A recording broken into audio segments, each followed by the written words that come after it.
All right, this is a much better image that I was referring to. You can see where this would be where one of the two gases would come up. And what I'm believing is occurring is the oxygen will come up into here and fill this until it completely covers the opening there, which then shorts or cuts that conduit to ground, and then allows this to switch its polarity, and the hydrogen will then fill and then exude out this way. Or I'm not sure. We have to really look. From what I understand, this is a few inches higher in elevation than this side. But I don't really totally, that doesn't really work very well, totally trust everything. I'd really like someone to get down there. And with that, I'd like them to use a hose with the the clear part on top to get, let nature tell the thing. I don't even totally trust much more than nature at this point. Now, the other thing you're going to notice in this system, the water that's within this pool is always flowing off, just like how over here the water level cannot rise, cannot be pulled up because it spills off. Here, when it's adding pressure, it's just not a lot because there's going to be the ambient pressure of the water in here, but it's going to push that down, adding water tension.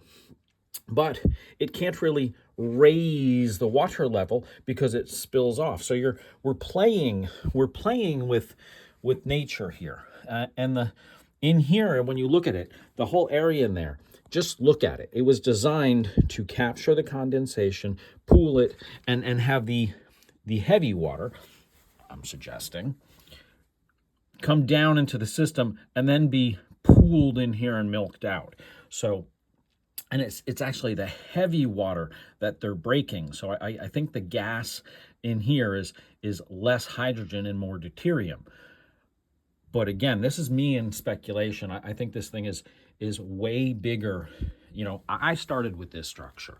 I did. And this structure, it's pretty straightforward. I could build this in a classroom very easily with a negative lead and a positive lead. Just let it break and watch what it does, and it'll make a waterfall. If nothing else, we can put a little wheel right here, and there you go, free energy. When we find how they utilize nature to do this, if nothing else, you got there. But I think this is way, way bigger.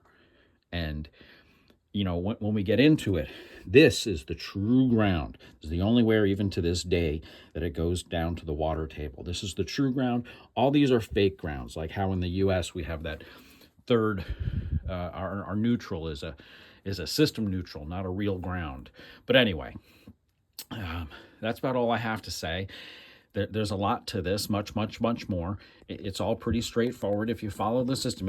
If you just envision this and then follow the system, this is showing us that they really understood the elements around us to a much higher precision and understanding than I think we even do today. I think the compound that they have here, or the element, is maintained in a less than standard ambient atmosphere, and it is maintained in that atmosphere through the system until it is milked off here, where all they have to do is either lower the water table and let the gas come out, or I believe they just add a little bit of suction, just the gas will come out. I don't know, whatever it is. Well, I think it's a gas. But by the way it's working here, it's a gas. It's either that or a water. It doesn't matter. Even if it's a water, a less than dense water, it's maybe that fourth stage of water they talk about, the gel stage. I don't know. Maybe it's helium-3. I don't know. This is where somebody really needs to model it. This is where I want to get it into AI. This is where I want nature to tell me the answer. Now, I think AI will only really give you the answer that it's programmed.